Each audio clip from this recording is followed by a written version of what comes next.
بسم اللہ الرحمن الرحیم۔ عزیز طلبہ، ہم مرزا غالب کی غزل کے 3 اشعار کی تشریح مکمل کر چکے ہیں اور آج ان کے چوتھے شعر کی تشریح کرتے ہیں۔ سب سے پہلے میں شعر پڑھ دیتا ہوں۔ ہم کو ان سے وفا کی ہے امید، جو نہیں جانتے وفا کیا ہے۔ تشریح: مرزا غالب اردو کے صف اول کے ممتاز شاعر ہیں۔ ان کے اشعار میں تنوع اور پہلوداری کا کمال موجود ہے۔ شاعر کہتا ہے کہ ہم جیسے مخلص اور سادہ لوگ دوسروں پر جلد بھروسہ کر لیتے ہیں۔ اس بھروسے کی وجہ ان کی سحر انگیز شخصیت سے محبت کا پیدا ہو جانا ہے۔ پھر ایسے لوگوں سے جان بوجھ کر فریب کھانے کو دل کرتا ہے۔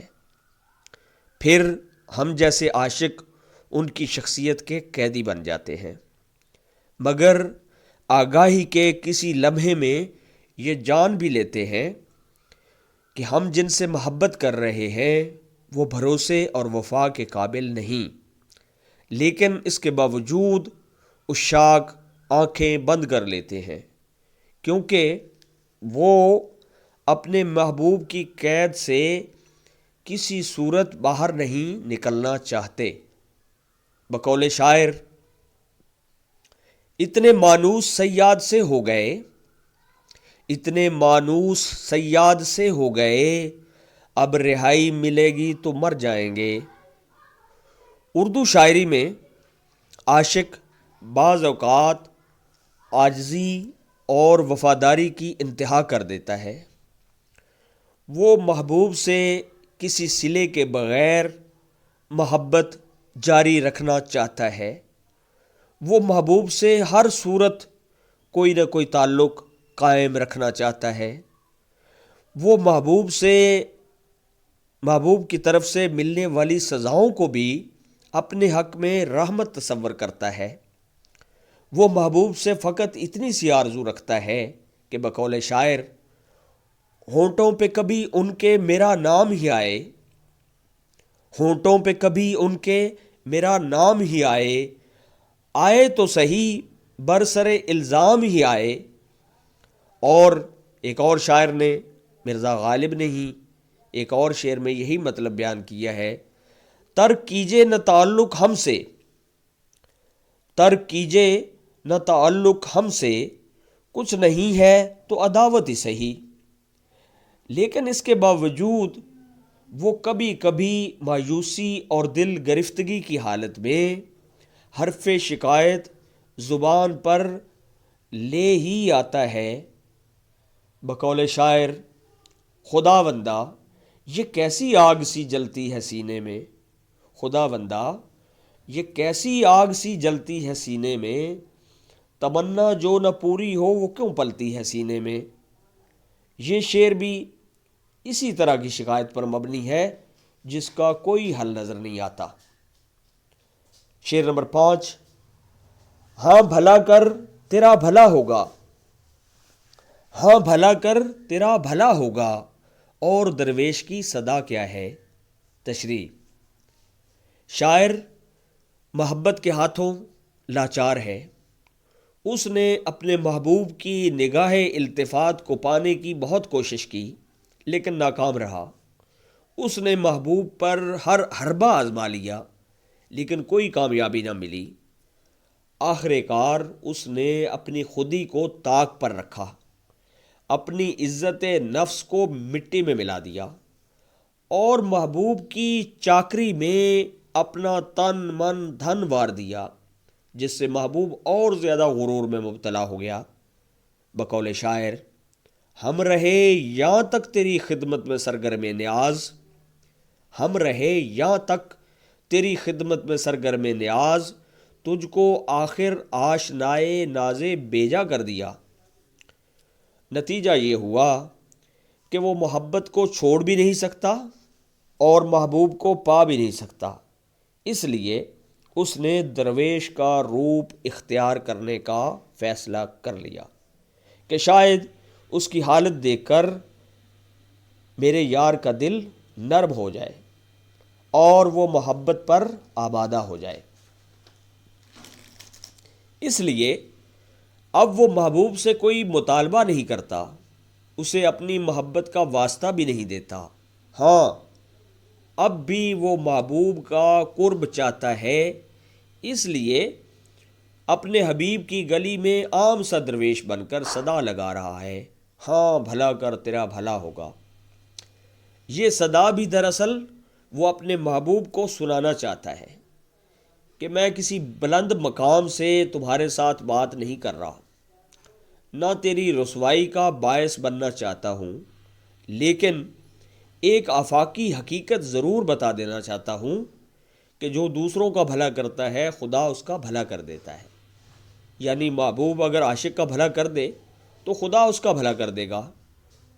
گویا شاعر اب دعائیں دے کر محبوب کو رام کرنے کی فکر میں ہے۔ بقول شاعر، فقیرانہ آئے صدا کر چلے، فقیرانہ آئے صدا کر چلے، میاں خوش رہو ہم دعا کر چلے۔ شعر نمبر 6۔ جان تم پر نثار کرتا ہوں، جان تم پر نثار کرتا ہوں، میں نہیں جانتا دعا کیا ہے۔ تشریح: رشتہ داری میں یا محبت کے تعلقات میں بعض اوقات کوئی ایک فرد کسی دوسرے فرد سے محبت یا لگاؤ کی انتہا کر دیتا ہے۔ وہ اس کے بغیر نہیں رہ سکتا، وہ اس کے لیے ہر تکلیف اٹھانے کو تیار ہو جاتا ہے، وہ زندگی سے بھی زیادہ اس شخص کو عزیز رکھتا ہے۔ بقول شاعر، سب کو پیاری ہے زندگی لیکن، سب کو پیاری ہے زندگی لیکن تم ہمیں زندگی سے پیارے تھے۔ گویا وہ ایسا عاشق بن جاتا ہے جو اپنے محبوب کا ہر دکھ اپنے گلے میں ڈال سکتا ہے، وہ اپنے سے زیادہ اپنے محبوب کا خیال رکھتا ہے۔ اس کی ایک مثال والدین کی اپنی اولاد کے لیے محبت ہے۔ وہ اپنا پیٹ کاٹتے ہیں اپنی اولاد کی بہتری کے لیے، وہ اپنی اولاد کو دنیا کا کامیاب انسان بنانے کے لیے اپنی جان اور اپنے مال کی بھی پرواہ نہیں کرتے۔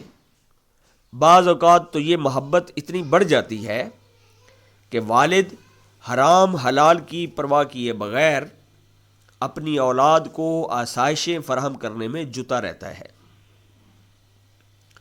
اپنے بچوں کے آرام کے لیے وہ خود ہر دکھ اٹھانے کو تیار رہتا ہے۔ بقول شاعر، سینے سے لگایا ہے ہر ایک غم تیری خاطر، سینے سے لگایا ہے ہر ایک غم تیری خاطر، ہر چوٹ تیرے پیار میں ہنس کے سہی ہے۔ محبت کے معاملات میں بھی یہی صورت ہے۔ عاشق اپنی ہستی کو بھلا دیتا ہے، اسے اپنے آپ میں صرف محبوب کی ذات نظر آتی ہے، وہ اپنے بارے میں کچھ نہیں سوچتا، وہ صرف محبوب کے بارے میں سوچتا ہے۔ بعض اوقات تو وہ موت کے منہ میں جا رہا ہوتا ہے لیکن اسے خبر تک نہیں ہوتی۔ بقول شاعر، حال یہ ہے کہ تیری یاد میں ایسا گم ہوں، حال یہ ہے کہ تیری یاد میں ایسا گم ہوں، سب کو میری اور مجھے تیری پڑی رہتی ہے۔ عاشق کا یہ حال ہے اور محبوب اس سے اپنے بارے میں دعا کا تقاضا کر رہا ہے۔ وہ سوچتا ہے، یعنی عاشق سوچتا ہے کہ میں تو اس کے لیے جان دینے پر آمادہ ہوں اور یہ صرف دعا کی بات کر رہا ہے۔ شاعر حیران ہے کہ محبوب نے اس کے عشق کی گہرائیوں کو سمجھا ہی نہیں، محبوب کو خبر بھی نہیں کہ اس کا عاشق عشق کی کن منزلوں کا مسافر ہے۔ شعر نمبر 7۔ میں نے مانا کہ کچھ نہیں غالب، میں نے مانا کہ کچھ نہیں غالب، مفت ہاتھ آئے تو برا کیا ہے۔ تشریح: یہ شعر اس غزل کا مقطع ہے، اس میں شاعر نے اپنا تخلص استعمال کیا ہے۔ اس شعر میں شاعر نے اپنے سب مرتبوں کو بھول کر اپنے آپ کو بالکل حقیر سطح پر پیش کیا ہے۔ جب اس نے محبت کی ابتدا کی تھی تو اس کا بھی ایک مقام اور مرتبہ تھا.